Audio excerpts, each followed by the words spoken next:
Loud. Good morning. We're thrilled to be here with you today. We're going to discuss implementing and assessing affective learning domain outcomes into an online course. Dr. Brett Welch is my co-presenter today. He is currently the director of the Center for Doctoral Studies and Educational Leadership at Lamar University. He holds the rank of associate professor within the College of Education and Human Development. In his 24-year career in higher education, he has served as Director of Institutional Effectiveness and Academic Support, Director of Graduate Programs, Coordinator of Assessment, and Department Chair for Teacher Education. He holds a bachelor's degree in psychology from McNeese State University, a master's degree in higher education administration from Northwestern State University, and a PhD from the University of New Orleans in curriculum instruction with concentration in program evaluation and adult education. His research interests are in areas including, but not limited to, curriculum development, professional learning communities, faculty engagement, non-traditional learners, prison rehabilitation via higher education, online learning, and effective school leadership. Welcome, everyone. Vince is a native Texan, born in Texarkana, but raised in North Mississippi. He earned his Bachelor of Arts in Sociology and Psychology from the University of Mississippi, then his master's in leadership and PhD in higher education administration, both from the Washington State University. His core for that degree was student affairs and the cognitive sociology.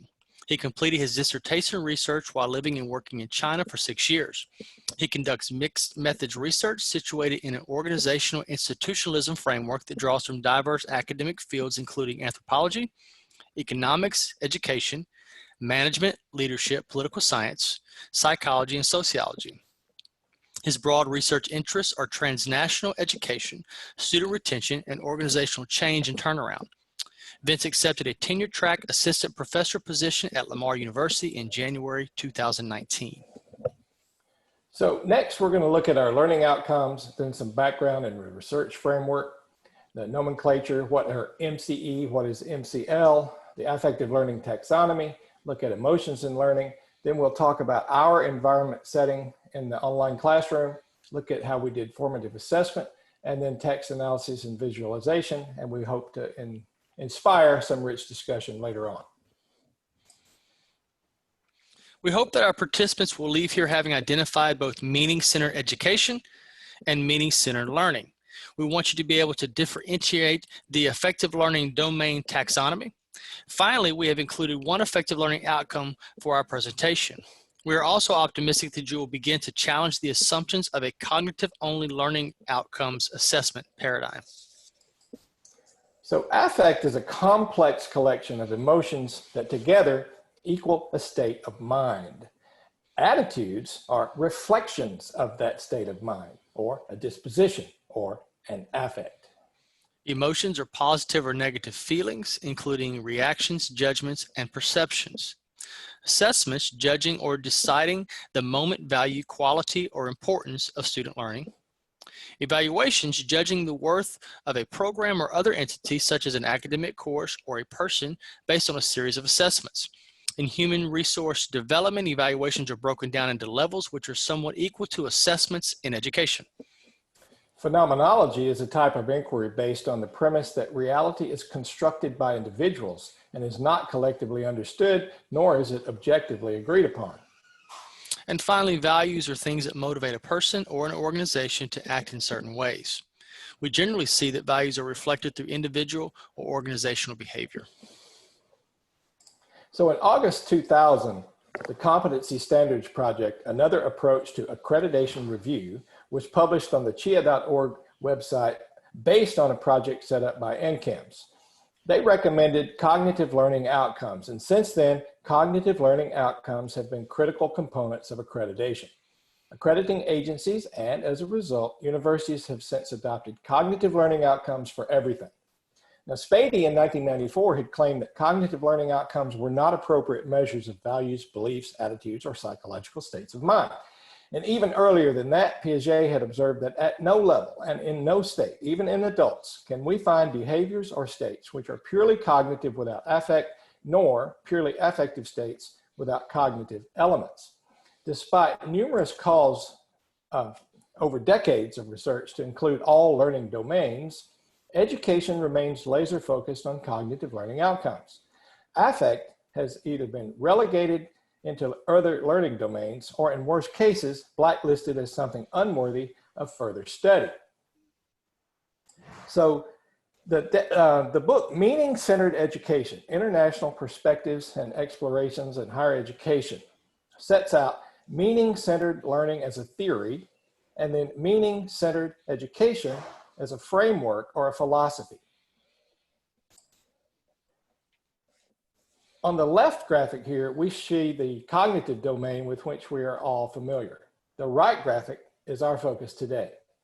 So rather than reflecting how much students enjoy the subject matter or enjoy the instructors, an affective learning goal should represent internalized values that mediate behavior over extended periods of time. Affective learning should linger well past the initial learning activity. And just as a recap here, current practice for assessing cognitive learning outcomes does not account for affective learning outcomes. Rather than assessing learning based only on cognitive learning outcomes, we ought to look at longitudinal learning impact. That means a new state of mind. So how might an emotion alter learning? We need to know what sorts of emotions are important. So emotion researchers and performance improvement researchers verified that there are 11 critical attitudes, 11 critical emotions which lead to the formation of attitudes, which in turn critically influence behavior. So emotions can be either catalysts for learning or the barriers to learning and doing. The critical positive emotions are a continuum of satisfaction, contentment to joy, or the most powerful negative emotions are a continuum of anxiety, worry to fear. In the fall of 2017, our doctoral program in educational educational leadership, we went through a curriculum redesign. And one of the courses was strategic planning for resource allocation. In the fall of 2019, Vince and I designed this course for change agents. In the course introductory video, we made sure that the students were aware that these last two bullets, which are designed to prepare consultants or executives to lead and facilitate development of an organizational or divisional strategic plan, and that it be in a flipped classroom, were at the top of our list when designing the course. The only effective learning outcome for this newly designed and Quality Matters approved strategic planning course was stated like this: characterize organizations through analysis of strategic plans. For this effective learning outcome to be achieved, we wanted students to characterize themselves or their organizations based on the constructs with which they are becoming familiar. So in order to assess this effective learning outcome, we implemented weekly formative assessments. So according to Kirkpatrick's 1994 Level 1 evaluations, generally the most interesting responses provided the best evidence for achieving the ALOs. Organically, when students either explicitly or implicitly told us there were no muddiest points, then reflected, that gave us more evidence for achieving the effective learning outcomes. So much so that we began to stress the reflective components during our weekly virtual meetings as something that was expected. Salmon found that students can become directors of their own learning as well as facilitating learning for others in the group at the fifth and the highest stage of development of learning following her model. The purposes for learning activities should be centered on participants gaining self-insight through reflecting and making judgments about their newly acquired knowledge.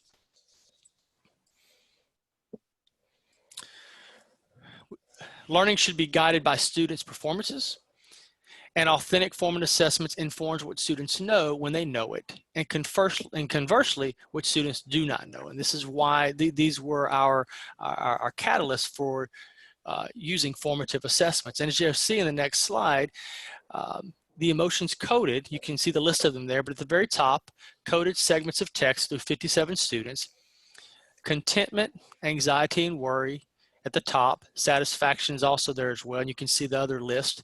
But in weeks 1, 2, and 3 in our coded segments, anxiety and worry was at the top. We have contentment there, satisfaction there, but anxiety and worry is at the top, and you can also see confusion there. So looking at some samples from some of these coded segments, you can see found myself questioning if I was doing things correctly, rereading passages, struggling to find detailed instructions. Where do the strengths and weaknesses come from? Are they just perceptions of mine? They seem arbitrary to me. So based on these comments, Dr. Nix and I met and we discussed how to change this. Some of the keywords that were mentioned: business, math, it's irrelevant. So we immediately saw the red flag that learning's not occurring. They're anxious and they're worried. They're not learning anything. So we revisited the first 3 weeks, comprehensive review and intensive examples within their settings. It wasn't connecting with them. We eliminated most of the financial aspects of the course, and also invited guest speakers and consultants from K-12 settings. Most of our students, we should point out, are K-12 and some higher ed. So there was a disconnect in some of the things that we were putting out there. And what we saw moving into weeks 4, 5, and 6, contentment moves to the top. Satisfaction is still there. Characterization of organizations, very high. Still some anxiety and worry, but much less.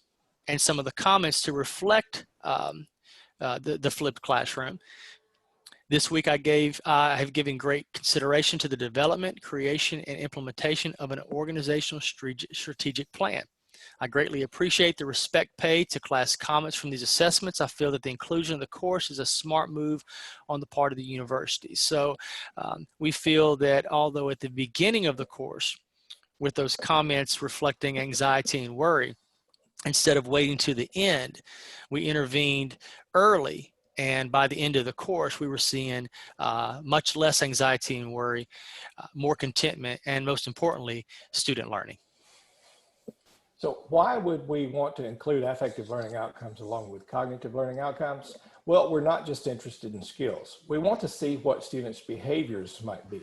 We want to see that they not just have an understanding and satisfaction about the course content, or not only satisfaction with the instructor, but we want to see that they are actually characterizing what they're learning against what they're doing, against their organization's behavior, against their behavior. We want to see that they're prepared to use that to benefit their careers and their organizations. We want to see that they have self-esteem, self-confidence, and that they know they can move forward in their careers because of something they learned through our coursework that made them more competitive and more marketable professionals. And by incorporating the MCE-MCL framework, we can be more flexible, but we must be willing to give up the power that instructors typically wield over students. Reframing our methodologies as instructors requires a commitment to change. I can't be a sage on a stage and expect transmission of knowledge. So that's our presentation for today. We hope it's been beneficial, maybe enlightening to some of you. We provided our contact information on the next slide. We have some references here too. We thank you. We're open for virtual questions and discussion later on. Dr. Welch, would you like to add anything? No, thank you all for attending and hope this was very beneficial to you.